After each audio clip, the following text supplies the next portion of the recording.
Okay, so I'm watching this top five non-quarterback list that both Marcellus and Acho put together, and I gotta say, it's some of the most ridiculous reasoning I've ever heard for making arguments for why players are at certain positions, why you have them up there. Period.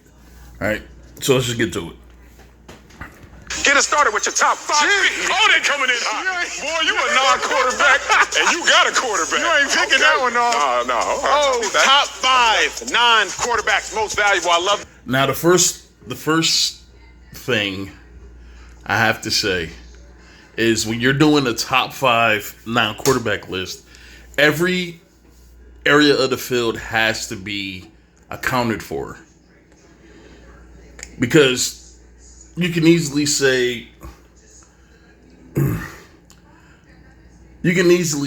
like the top two running backs, is better than every other guard or center because of the production on the field. You can easily say the top two tight ends or like the top two linebackers or defensive linemen that see a majority of the work is better than the top two safeties or something like that. Every area of the field has to be represented because you can't really compare the positions. If you have two tight ends on your list, that means that one area of the field is going to miss out. So let's say if you got two tight ends up there on your list, either a cornerback, one of the best cornerbacks in the league, is going to be left off. One of the best linebackers, one of the best defensive linemen, one of the best offensive linemen. Somebody's going to be left off this list. If you have multiple positions taking up multiple, if you have multiple positions taking up multiple spots, now two or three positions is losing out on a chance of being on the list. So you'd have to have some kind of representation. How I would do it is, you got to have one offensive weapon. You have to have one offensive lineman. You have to have one defensive lineman, one linebacker, and one defensive back. That's the best way to do it, because you can easily throw a bunch of wide receivers up there. You can easily throw a few running backs up there. You can easily do that. But let's just take a look at their list. Because we're going to have a lot of discrepancy. At number 5, I'm with Jamar Chase. This already off to a bad start. Off to a horrendous start. Jamar Chase, who was a rookie last year, who had a fantastic season for a rookie wide receiver last year, won Rookie of the Year. His team made it to the Super Bowl, and that gave him a top 5 spot among some of the best players in the NFL. So we're saying screw DeAndre Hopkins, screw Devontae Adams. I keep getting them mixed up. Screw those guys. Screw Mike Evans. Forget those guys. Who's been in the league longer, who's produced more than Jamar Chase has, who's far more talented than Jamar Chase as far as playing the position. Because whether he had a fantastic year or not, the hardest thing that you can be in the NFL is consistent. It's incredibly hard. And we've seen receivers have great first seasons, even great first and second seasons, and then kind of drop in production. Whether it's injuries, whether it's friction, or whether it's just the philosophy of the team starts to change. We've seen it. All right? We've seen receivers fall off. I'm not willing to say that Jamar Chase is a top 5 player outside of the quarterback position because he had a fantastic run his rookie year. I'm sorry. I got Jamar Chase because his team made it to the Super Bowl, and he was the most valuable person. Some might say Joe Burrow was the reason that they made it to the Super Bowl. Some might say that defense played far beyond even the offensive line. As many issues as the Bengals offensive line had, and all the jokes that people have about how bad they had to play at least well enough for this team to play well enough to make it to the Super Bowl. I mean, sure, it's happened before where a team gives up 9 sacks or like 7 sacks and then, finds a way to win a game. I'm pretty sure. Go back to the 60s and the 50s where, I mean, scoring 20 points was damn near unheard of. Where teams were winning games 3-0, 7-3, 7-0, right? I'm pretty sure the quarterback was getting his ass hit a lot in those games. So to say that the offensive line is horrible, I mean, if that offensive line was as bad as people said it was, there's no way they would have even been in the Super Bowl to begin with. They had rough goes. It happens. It happens. I mean, they brought in some new pieces. Apparently, it's supposed to be better this year. But still, okay? I think that the team succeeded because of the collection of talent and not just because Jamar Chase was the reason they won. But let's go. Outside of the quarterback on his team. Remember, Jamar Chase had a 266-yard game. Jamar Chase, 1,400 yards as a receiver, setting rookie receiver records. Jamar Chase. Yeah, let's not. And this is why I hate records. And this is why I hate when people bring up records to use them as arguments for why a player is this or why a player is that. Rookies back when I was growing up watching football, I mean, they weren't putting up numbers like this, because you wasn't passing the ball as much as they are now, where quarterbacks, 40 passes a game in any game for a quarterback was damn near unheard of. I mean, 30 was like, the 40 or 50 that it is now. 30 passes was a lot. Okay. Receivers wasn't putting up numbers like that. So you can't really use, I don't know, man. They have to separate eras, bro. They have to separate eras because there's no way, even with Tom Brady, breaking all these quarterbacking records, all these quarterbacks over the past 20 years breaking these records. Teams back in the 60s and 70s and 80s, they wasn't putting up the amount of numbers that these people are. So it's like, you can't, I don't know, man. We're like, in about 10 years, the Hall of Fame, the number for the players getting into Hall of Fame in 10 years is going to dwarf the Hall of Famers from 20, 30, 40 years ago. And it's going to be, kids are going to grow up looking at the Hall of Fame list and wonder, like, why is this guy in here? Look at his numbers. They're horrible. He threw more interceptions than touchdowns. So the record thing, I wouldn't use it too much because it's just a different era where it's easier to pass the ball. But let's go. Was a all-around beast, but it's not just that he individually was a beast. It was a collective success his team had because of how much he dominated. And you're also insinuating off of 1 year, Jamar Chase is better than a large portion of the top wide receivers in the NFL. A Stephon Diggs, a Devontae keep saying it, Devontae Adams, Mike Evans, DeAndre Hopkins. I'm trying to think of some more wide receivers. A.J. Brown, DK Metcalf. I mean, and I wouldn't put him in those arguments just yet. He had a phenomenal year. Do not get me wrong. But I don't think that he is a top 5 player in the league. I'm sorry. Let's go to the trenches. Where we going? Trent Williams. Oh! You're taking... All right. And let me not poo-poo Trent Williams, who's been solid his whole career. I mean... You stay in Washington and you deal with that buffoonery in Washington for all those years. You deserve some respect. Trent Williams is a phenomenal tackle, okay? But let me say this. There are other offensive linemen that deserve far more credit for the situations that they're in than he does. I mean, you easily could have threw Tristan Wirfs in there. You could have threw what's the guy's name in Indianapolis? Quentin Nelson. Some more offensive linemen. I'm sorry. Offensive line is not my... it's not my cup of tea. I mean, I used to be able to know full offensive linemen like 10 years ago when I actually cared about the offensive line. But now the offensive line is just such a fucking joke. I'm sure there are other players, man, that's been around a lot, not been around a lot longer. I'm still thinking about Jamar Chase.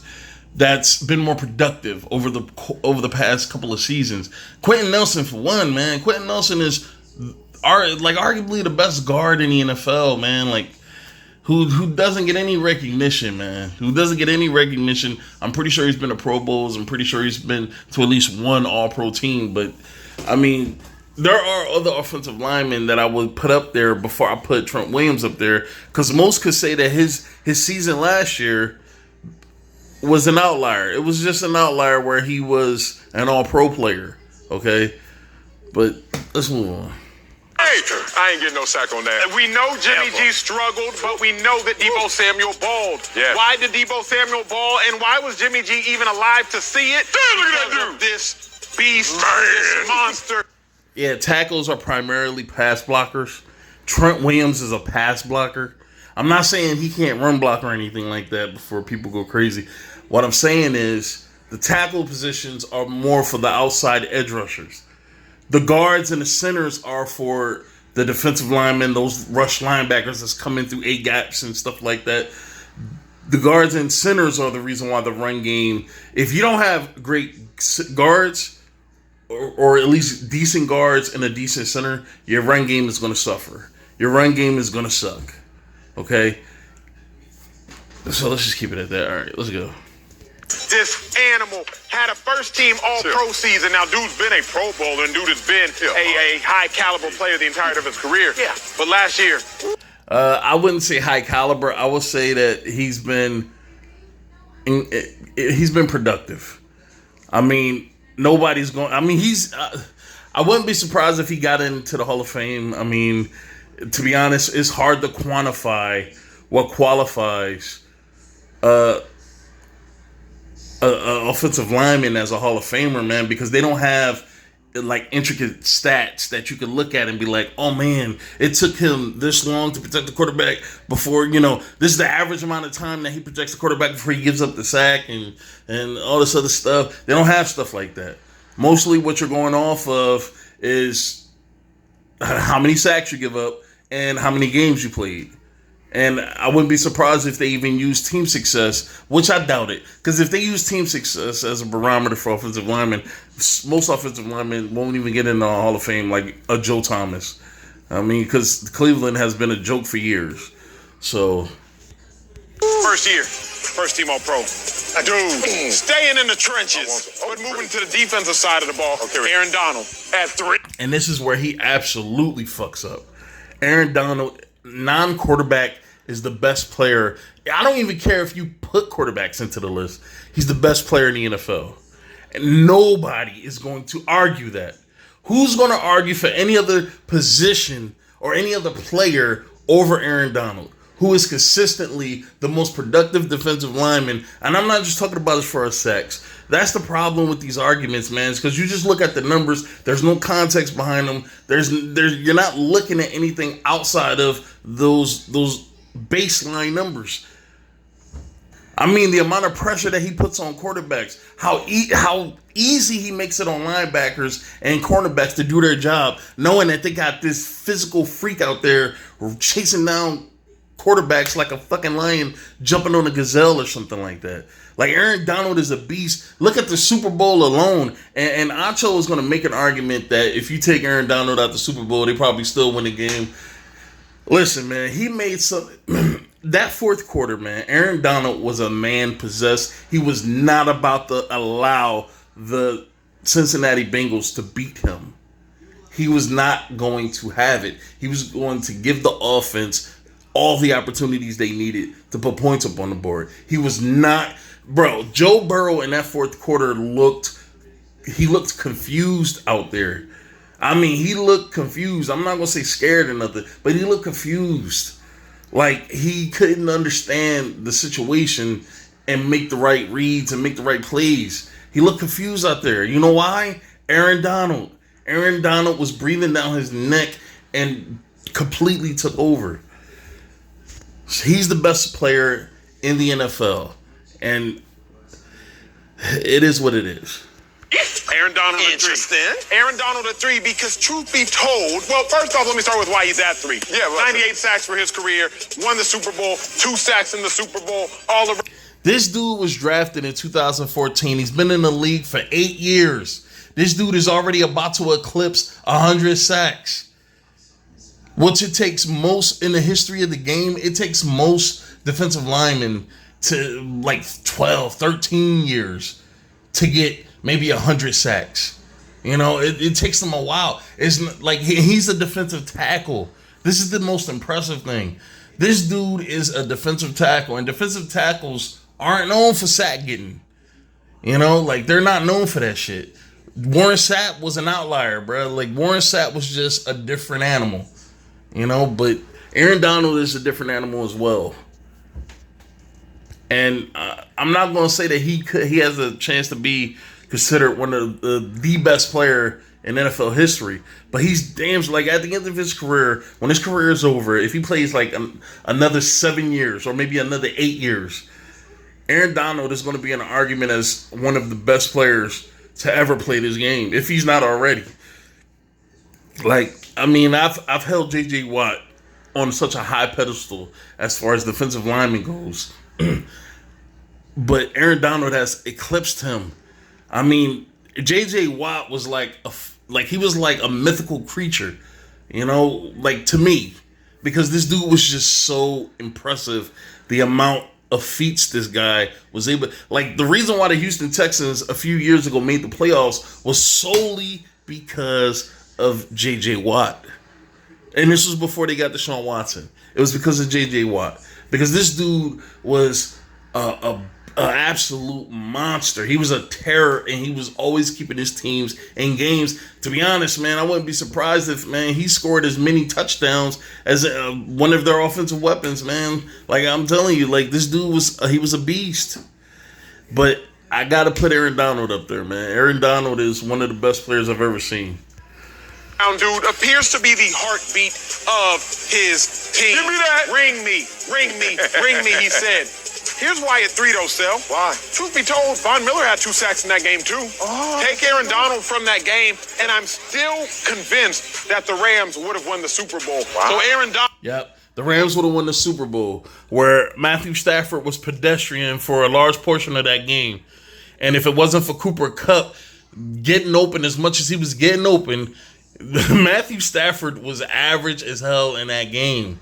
And it went a long time without scoring. Cincinnati was running shit until that fourth quarter when the defense stepped up and allowed the Rams offense to get as many opportunities as they were getting.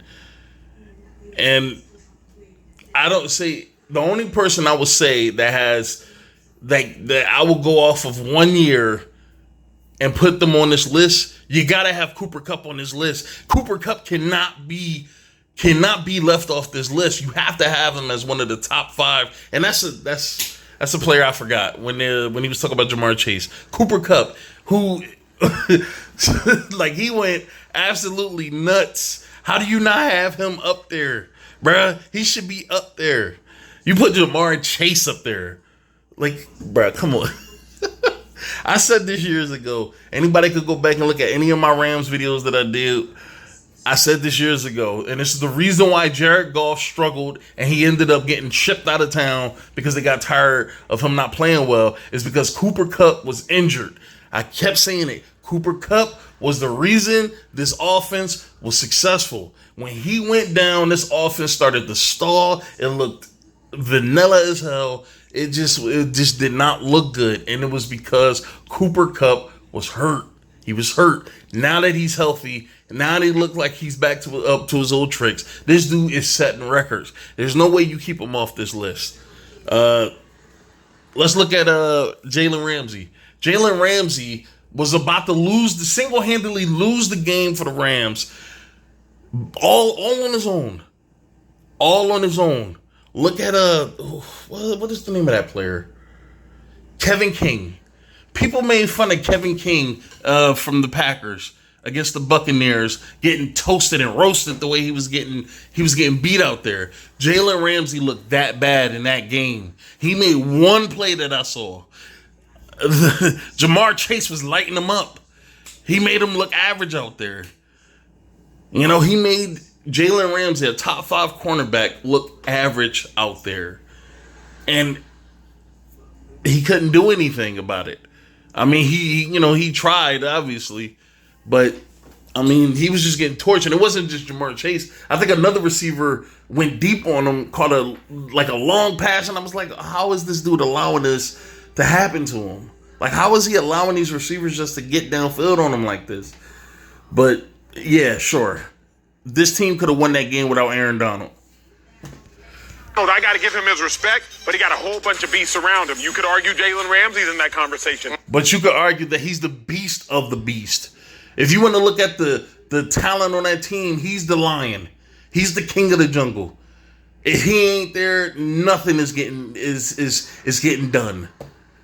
Come on, man. Like, this is ridiculous. You could argue Bobby Wagner should be in this conversation. Bullshit. Bobby Wagner, what? Maybe Bobby Wagner 5 years, 6 years ago. Maybe. Or around the time the Seahawks won the Super Bowl. Maybe. Bobby Wagner was a top 5 linebacker at that point. Maybe. Not now. Like, fuck no. That defense is always bad. It's been bad since Richard Sherman, Cam Chancellor, and Earl Thomas left. They've been bad. And Bobby Wagner's been there. Like, come on. Donald, I'm going to put him in a conversation. And 2, Trevon Diggs. I put Diggs in. And this is why you can tell his list is a joke. He's putting too many rookies up here. And Trevon Diggs is... Sure, he got 11 picks. That's because quarterbacks are targeting him. They're throwing in his direction. You know why? Because he's given up the most yards in the league by anybody. Than anybody. He's given up everything. I mean, you might as well call this nigga a real estate agent, man, because he's selling land by the fucking pound. Like, it's crazy how much fucking yardage he's giving up. It's crazy. You know, like, sure, he got 11 picks. That's because he has ample opportunities to make plays. Because the quarterbacks, they know, all right, I might throw an interception at this dude, but I know he's damn sure going to give up at least 100 yards to that receiver. Like, come on, bro. This conversation, because 11 picks, most since 1981. Here's really why I put him in the conversation. Yeah, that ain't it. Cowboys. I will put, he said that ain't it. I will put Michael Parsons up there before I put Trevon Diggs. And that's the joke of this list. He's not even putting the right people up there. I'm not saying you can't add a rookie. I wouldn't add a rookie because I don't think there is no rookie in the league at their position that's better than every other player at that position to have them up on his list. And already he has 2 of them up there. Defense isn't good, but he is. Okay. And Parsons is. Cowboys defense was 19th in the league, not 9th. 19th in the league in yards given up. So they bet, but they... Because of him. Is in large part due to the amount of yards that Trevon Diggs was giving up. How do you have him at number 2 over Aaron Donald? Did not break. Why didn't they break? Because Diggs was breaking on routes. So the reason he's at number 2 above Donald, above Williams, above Chase is because Think about this like soccer, right? If a soccer player has 2 goals, right? That's great. 2 goals in soccer is fucking great. You had a really great game, right? But let's say you had 10, 15, maybe even 20 shots at the goal. Now it ain't looking so great. That means you had ample opportunities to kick shots at the net. But because you got 2 goals, it's considered a good game. Forgetting the fact that you had 20 shots to get 2 goals. Like, come on, bro. If this dude is getting the ball thrown at him 10 to 15 times, you mean to tell me he can't get more? If he's a great cornerback, he can't get more than 1, maybe 2 interceptions? Come on. If the ball is going in your direction 10 to 15 times, you should at least have 3 or 4 picks if you're that good. He actually covered a multitude of sins, even more so than the rest of them. What is the Cowboys defense without Diggs? Bottom. the same as it is with him, a subpar ass defense. This is why they lost their first game in the playoffs. Come on, man. Bottom 20 defense, big dog. With Diggs, they were one of the top defense in the league. Okay. And number 1, Jonathan Taylor. All around. Oh my God. This dude is putting people like, it's like before 2022 season. It's like that season. No other season exists but this last year that just passed. Because you have 2 rookies and you have 2 guys. 2 rookies and 2 guys up there. Jonathan Taylor, Trent Williams, Diggs, and Chase. You have these guys up there based only on they had great seasons in 2022. You're not looking at the talent or the long-term production. You're just looking at the 2022 season. This is the dumbest top 5 list I could ever remember seeing. And this is a man that plays football, that covers football for a living, putting this list together. Jonathan Taylor had a great season. He went crazy. He did, like, nobody expected this dude to go as nuts as he did. But you remember that dude I mentioned earlier, Quentin Nelson? What team he plays for? That team has one of the best, arguably the best offensive line in the league. Braden Smith, Quentin Nelson.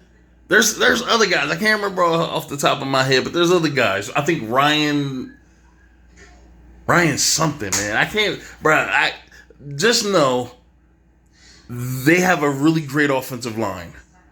Not the quarterback position sucks, but they have a really great offensive line. That's the reason why this dude could rush the way he was rushing. Dude, he's a monster. He's a monster. 1,800 yards, 8 consecutive games with 100 rushing yards and a rushing touchdown. NFL record. He tied that. And more than anything. And they didn't even make the playoffs. This dude had damn near 2,000 yards. One great game. If there was an 18th game and he had a fucking beastly game where he rushed for over 200 yards, this dude is eclipsing 2,000 yards. And they can't even make the playoffs. They were 9-1 when he rushed for over. There's not many players that I would give exception to of being on a top 5 list out of all the players in the league, and they don't make the playoffs. 100 yards. Yeah. Monster, beast, animal. 22 years of age last season, now at 23. It's a solid list. I might have some errors, but it's a solid list. Anticipating destruction. You already know I'm coming at that list. Boy, send me some of them ribs. Well, let me get to my list first. Number 5. I dare you to disrespect Mark Andrews. People don't put enough respect. Again, Mark Andrews is not... I wouldn't even say he's a top 3 tight end. I won't say top 5. It depends on where some people got him. I would say he's the best Baltimore Raven. And that's as far as I would stretch it. I won't say he's one of the best players in the league. I'm sorry. I just don't believe that.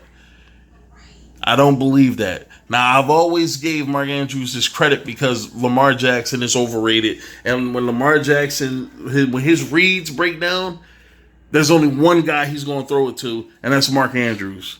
And this is why Mark Andrews' numbers look the way they do. Not because Mark Andrews is a great player, but because Lamar Jackson throws to him predominantly, he predominantly throws it to Mark Andrews. I'm sorry, I said that all wrong. He predominantly throws to Mark Andrews.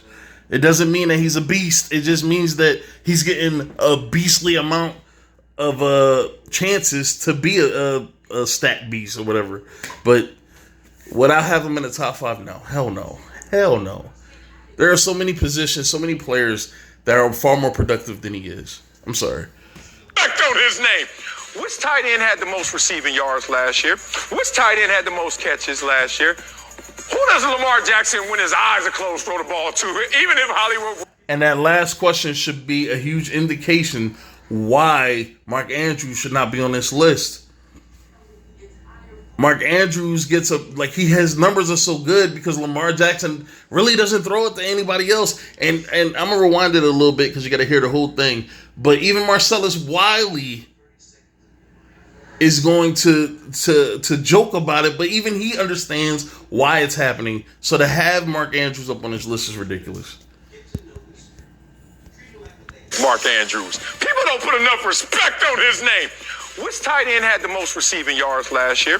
Which tight end had the most catches last year? Who does Lamar Jackson, when his eyes are closed, throw the ball to? Even if Hollywood Brown was open. Mark Andrews. See?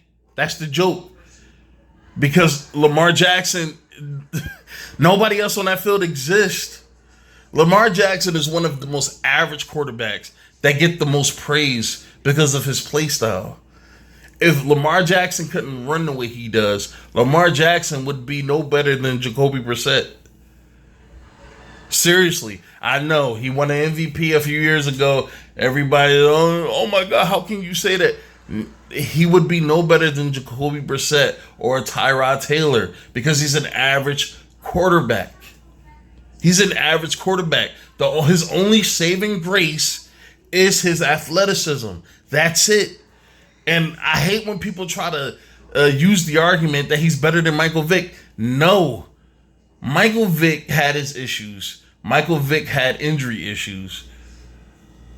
But Michael Vick could both run very effectively, and he had one of the most powerful arms I've ever seen. I mean, this dude could fling it probably 80 yards with no problem. Like, this dude had one of the strongest arms I've ever seen. And people say that his accuracy sucked. I think it sucked because he never utilized. Even he came out and said, I never was worried about trying to be the best quarterback I could be. I just went out there and did my thing how I normally do it. Now, he even said if he would have focused on his passing more as he started to develop and grow up, he would have been a far better quarterback. But let's not get it fucked up. There is no comparison. Michael Vick was a far better player. A healthy Michael Vick would trounce a Lamar Jackson. Michael Vick will go nuts in the league today. I'm sorry, he would. A prime Michael Vick will go absolutely bananas in the league today. Just getting that rock, and Mark Andrews deserves it. That dude is a beast. He is. Unheralded, love it.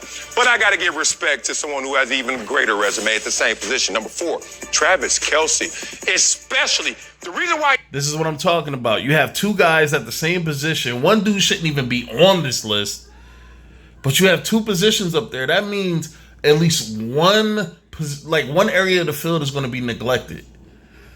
And you should never have there should be at least one player on a top 5 list, at least one player on, let's say, top 10, because there's far more than 5 positions on the field. The top 10 players should be a different player at each position, man, because you can't weigh an offensive line's duties versus a wide receiver's duties and say that the top 5 wide receivers could beat the top 5 offensive linemen in production. It's just a ridiculous argument. So each position needs to be represented. He's up above Mark Andrews is because no Cheetah now. So when you lose Cheetah, the value of Kelce certainly rises on this team. We know that Travis Kelce is a monster, always going to be in position to make plays. First tight end in NFL history with 1,000+ yards in 6 straight seasons. So I got him a little ahead of Mark Andrews, but not by much. And this is the one saving grace for Acho that I could say. He at least tried to be a little more well thought out with his list by adding a running back, a cornerback, offensive lineman, a wide receiver, and a defensive lineman. He at least tried to cover every position that he could. But the only thing I would change is taking Jamar Chase off this list and adding a linebacker. What about Darius Leonard? You mean to tell me Darius Leonard isn't considered one of the best linebackers one of the best players in the league? What about Devin White? T.J. Watt. What about these players? But you got Jamar Chase up there. Okay. It's number 3. Jamar Chase over Cooper Kupp. Let me say that again. Myles Garrett. Yeah, look at me and add to me and keep going. In terms of potential, in terms of performance. Myles Garrett is a better choice to be in a top 5 list out of the 7 players that was picked. He beats out at least 5 or 6, depending on where you got him and Travis Kelce. I probably would put Myles Garrett above Travis Kelce, but it depends. Either 5 or 6. He's better than 5 or 6 selections that was put up there already. Myles Garrett is a monster out there in terms of what he does up front, and it always starts up front. I'm glad you gave love to the offensive side on the line in the trenches, but defensively, turning the corner, he has no weakness. He's gigantic. He can still bend. Yep. He has acceleration, quickness, speed, everything. Myles Garrett is a monster, but he's only at 3 because number 2, somebody has more sacks in the last 2 years. And let me say this. I'm not saying Myles Garrett is a juicer, but I would not be surprised at all if it came out that he was taking something. And even Myles Garrett. T.J. Watt. T.J. Watt has led the NFL the last 2 years in sacks. T.J. Watt. Talking about that defense, they got guys over there. But look at that bend. Goodness. T.J. Watt, my brother from another, is the best at doing this right now, bringing those quarterbacks down the last 2 years. But I also forgot Khalil Mack. I love how unless Khalil Mack is out there getting 5 sacks a game, nobody talks about him. I don't know why he's number 3 over there, but you know who number 1 is. It's Aaron Donald. Why wouldn't it be Aaron Donald? How can you be the best player? This is the best placement on his list. On any list. On either one of these lists. This is the only one that you can say, okay, you know what? I can't argue with it. I still think that Cooper Kupp is the second best player in the league. This is why the Rams won the Super Bowl. They have some of the best talent in the league, like Acho said. But definitely Donald is the best player in the league. And if I had to stretch it again, I would say Cooper Kupp is the second best player in this league. But I shouldn't have to stretch it too much, man, because he did get the receiver triple crown. But, You're in the game. And then you're not number 1 in terms. And I love how neither one of these guys has Cooper Kupp up there. The value as a non-quarterback. It has to be Aaron Donald. Your turn to try to defend your list before I come attack. I got you. Here's why it's not Aaron Donald for me. Aaron Donald has so much talent around him. Think about what Aaron Donald has on his team. I hate when they try to use this argument of having too much talent around you to try to discredit you and what you're able to bring to the table. Like the same thing they tried to do with Tom Brady, where they said that, oh, look at the division that the Patriots are in. This is why the Patriots can win as much as they do. This is why they're always... Yeah, Tom Brady controls what the Buffalo Bills front office does. He's responsible for what the Miami Dolphins front office does. He's responsible for what the New York Jets front office does. He's responsible for those moves. Their ineptitude when it comes to putting their team together, finally... The Buffalo Bills figured it out. But he's responsible for all those years that they squandered making terrible decision. That's on Tom Brady and the New England Patriots. Okay. Just because you have talent around you, or just because everybody around you, is devoid of the same amount of talent, is not your fault. It's only what you produce, what you bring to the table, is what you should be concerned with. And Aaron Donald does far more for the Los Angeles Rams than any other player on that team. This dude, year in and year out, is one of the best defensive linemen in the league. He's one of the best players in the league. And if I'm being honest, this dude is only getting better. It may not be by much, but he is getting better. So he has Cooper Kupp, beast. Yeah. He has Jalen Ramsey, beast. And last year he had Von Miller, beast. Aaron. And what does that have to do with him? He's a player. The organization is putting players around him. He's not going out signing these players. He's not going out and filling this team up full of players. The front office is doing that. He can only control what he can control, and that's his production on the field. This is such a dumb argument to have a player at number 3 instead of number 1 where he rightfully belongs. Like, it makes no sense. Donald is sitting on a team with 3-4 Hall of Famers last year? And that's him counting this chicken before they hatch. Nobody is a Hall of Famer as of right now. I wouldn't even put Matthew Stafford in the Hall of Fame. And I know motherfuckers are going to go crazy. Talk about, oh yeah, Matthew Stafford's a Hall of Famer because he has that Super Bowl ring now. No. It should not take a Super Bowl ring unless, you're like 15, 16, 17 years in the league and you have all the numbers. But because you don't have a Super Bowl ring, nobody's really taking you seriously yet. He wasn't considered nowhere near a Hall of Fame before the Super Bowl. He should not be a Hall of Famer now. Jalen Ramsey's not a future Hall of Famer. With the way he looked in the Super Bowl, I'm doubtful that this dude should be considered for a fucking All-Pro team at all in the near future. That dude looked bad, man. He looked like Sherman when Sherman started to slip a little bit. Like he looks bad. Like he got destroyed out there. Von Miller is obviously a Hall of Famer. I'm not going to complain about that. Cooper Kupp is probably the only not Hall of Famer that has the best chance of being a Hall of Famer. So it's not like, bro, you counting the chickens before they hatch. Nobody's in the Hall of Fame besides Von Miller. Like if Von Miller was to retire before the season starts, this dude is going to be in the Hall of Fame, whether it's on the first or second ballot. He's going to be in there. See now, Matthew Stafford, Ramsey, he got dudes around him. When I look at likes of Trayvon Diggs, who does he have around him on the defensive side of the ball? Outside of him, he had a young Micah Parsons. Okay. When I think of Jonathan Taylor, he had Carson. He had Micah Parsons, DeMarcus Lawrence. Let's see, Leighton Vander Esch. Who's the other guy? No, they got rid of Jalen Smith. Do they still have what's that linebacker's name? Number 50, I think. Jesus Christ. I forgot the damn guy's name. I mean, they have some talent. Randy Gregory, who was playing better and better each year. They also have Dak, CeeDee Lamb, Ezekiel Elliott. That offensive line as well, man. I mean, he has talent around him. He's just not as successful. Come on, bro. Come on, bro. I love Carson Wentz personally, but it's not like Carson Wentz was totally balling. They had no number one wide receiver.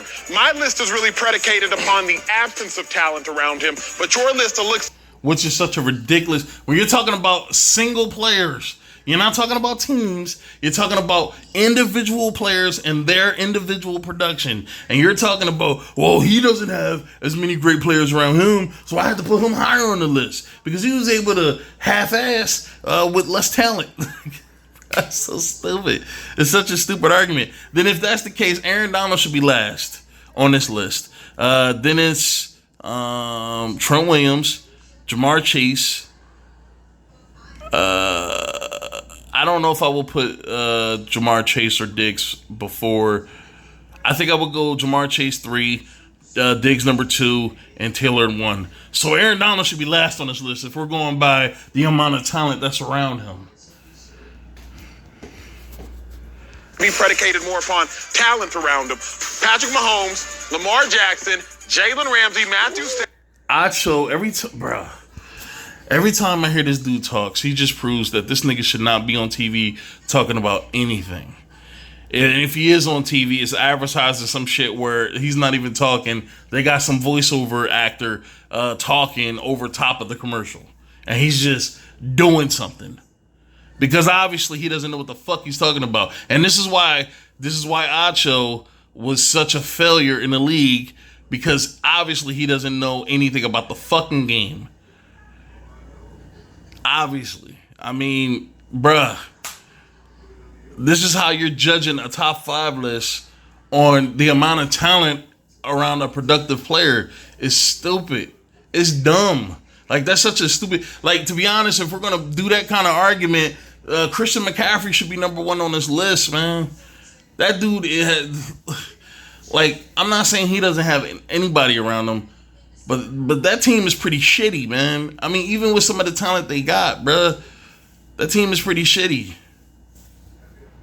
I mean, your list can't have MVPs if they got too much You hit talent. me with this now, the windshield. Okay, first of all, Aaron Donald, this guy's won Defensive Player of the Year 3 different times, even with the absence of all of those. Nah, Marcellus, that don't count. Him winning the Defensive Player of the Year don't mean anything. He got Jalen Ramsey on his team. You know, he's out there with Cooper Kupp, Matthew Stafford, Von Miller, Leonard Floyd. You know, Odell Beckham Jr. was on the team last year. He should not be up there because he won Defensive Player of the Year 3 different times. He should not be up there. Great players around him. He still was the guy. He's leading the league since he's been in the league in sacks. That was before Cooper Kupp. That's before. A former defensive player at linebacker that knows absolutely shit about the game. He should be ashamed of himself. And this is why I think the Acho brothers are fucking jokes. Because they get on TV, they parade around with the ridiculous haircuts and them tacky ass suits. And they talk about the fucking game as if they're coming at it with some kind of fucking knowledge. And they don't know anything. You know, he gets on TV, he's giving these poetic speeches about whatever topic they're talking about, like his poetic euphemism or figure of speech or whatever. Like his poetic shit is supposed to cover up the fact that he knows absolutely zero about the fucking game. For him to make these ridiculous ass arguments, and I'm hoping to God, that this dude was told, hey, listen, Marcellus is putting up a pretty decent list. We need you to put up an opposing list to have something to talk about. I'm hoping this is the case, because if this dude is really saying all this shit and he believes this, which I doubt, but if he really is saying this shit and he believes it, oh my God. Like, this is why they say, shut up and dribble, bruh. Shut up and fucking dribble, because you don't know what the fuck you're talking about. Not even about the own sport you're a part of, or you were a part of. Okay. Certainly Jalen Ramsey and even Von Miller. He's been the guy that led them on the road to that Super Bowl championship. Let's beat up your list. Let's start right here. Did they make the playoffs? Great value. Carson Wentz, you said, had a good year. And The Colts didn't make the playoffs. The Cowboys lost in the first round. The 49ers lost in the championship game, and you know. But you can make an argument that the bottom 2 players, even though they made it far in the playoffs, they wasn't the sole reason. It was other shit contributing to the success of that team. he had an amazing year. Where's your value if you can't even get him over the hump? They can't even get him into the playoffs. Okay. Diggs is amazing. But Michael Parsons was there as well. And Michael Parsons was fucking phenomenal. I mean, this dude, I watched the play where he was at the line of scrimmage. The other team completed a pass, and the whoever, I think it was a running back. The running back was running up the sideline, going towards the end zone. All of a sudden, he gets tackled by a fucking Cowboy player halfway up the field, and it's Michael Parsons. This dude went from the line of scrimmage, stopped, turned around, ran after a running back, chased him down, and tackled him before he. Bro, I'm like, what the what the hell? And you got Trayvon Diggs up there. I at least wouldn't bat my eyelashes at this shit so much if you would have picked Parsons. Because he was the better rookie. for all of that coming together wasn't Diggs. Diggs been there before. Where was Diggs at before? He wasn't doing that until Michael Parsons. Yeah, and there go Marcellus Wiley showing his ridiculous side. Diggs is a rookie. He wasn't anywhere before Parsons got there. He was in college. And we all know it always starts up front. Correlation, not causation. Continue. Oh, I like those words. And the realization that Jamar Chase. And this is what I'm talking about, man. They try to take slick sayings to cover up the fact that a lot of their takes are iffy at best. And as if you can actually call them a take, because so much of it is grounded in ignorance and not actually in what they're seeing on the fucking field. It's ridiculous, bro. It's ridiculous. Jesus. I don't even know if he was a top 5 receiver for you. Maybe number 5. So he's. No, he wasn't a top 5. Well, I won't say he wasn't a top 5 receiver. But what I would say, he's not the best fucking receiver. Like, that was Cooper Kupp by a goddamn mile. Number 5 receiver, but he's also number 5, same position, adding all other positions in terms of value. How do you stay at number 5 if you're only the 5th best receiver? Here's what you have to do. Come on, man. Look at Well, here's what you have to do. You got to think like an idiot. You got to try to think as little as possible. And boom, there you go. You get results. my list and ask yourself, what is their team without them? Okay, I like the Colts that. without them. That is such a stupid fucking argument because you can't make that argument. You can't just take a player and his production. That's like when people try to say, for basketball, oh, this player, if you would take him away, or if you would add him, all right, let's point. Let me try to make this quick. Let's say if a player is playing a game and they scored 14 points in the fourth quarter and their team wins by 1 point. You take that player away, you take his fourth quarter points and the points that he had all game away. Let's say he had 28 points. Now, instead of this team winning by a point, they're possibly getting blown the fuck out because all you're doing is removing one player and his points and not substituting it for any. So much would change. This is why when you see time travel movies and they say, don't touch nothing, don't say hi to yourself, don't do nothing, don't fuck with anything, because you could change the future. In order for you to change something, in order for you to replace reality, however much information you're replacing in the past, you're trying to shift it.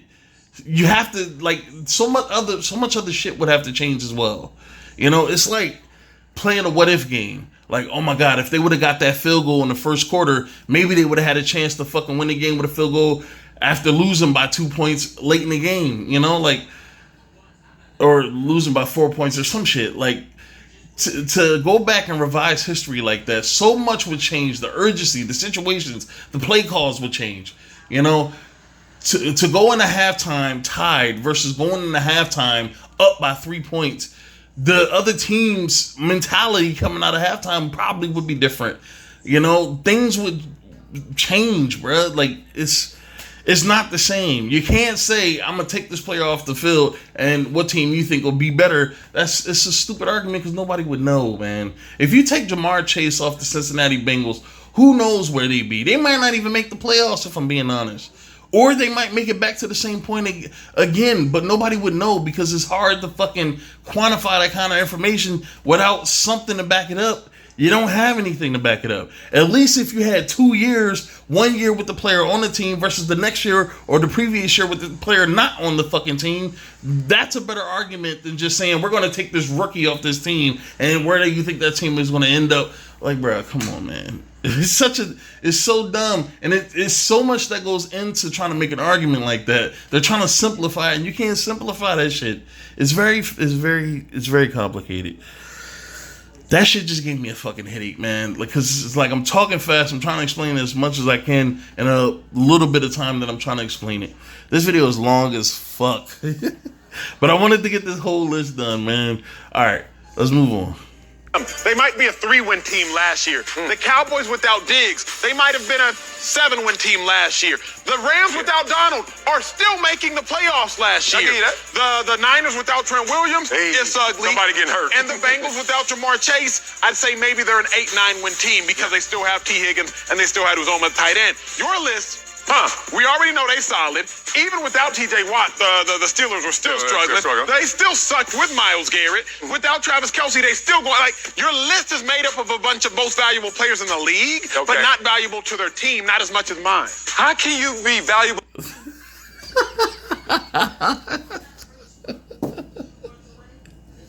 I was thinking the same thing, bro. Acho is a clown, bro. I hate this dude, bro. He's such a clown, man. He is such a clown, and Marcellus is about to kill this nigga with this question. How can you be the most valuable player, one of the most valuable players in the league, but you're not the most valuable player of your team?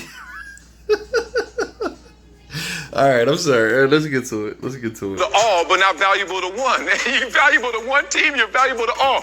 Here's my last point on this. Do you imagine their passing game, which already... He fucks that. How can you fuck that up? I mean, you had the perfect retort to shut his shit down, and you fuck it up. Bro, these Struggle. I didn't talk about Mark Henry. Okay.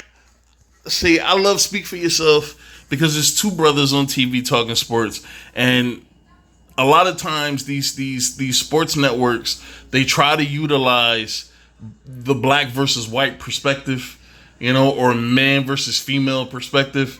And to have two dudes on there, two brothers on there, two former players, and they mostly get people who's been a part of the league or who's covered the league for a very long time, and they get them all together, man. This is a wonderful concept. But these two Negroes, I miss Whitlock so goddamn much.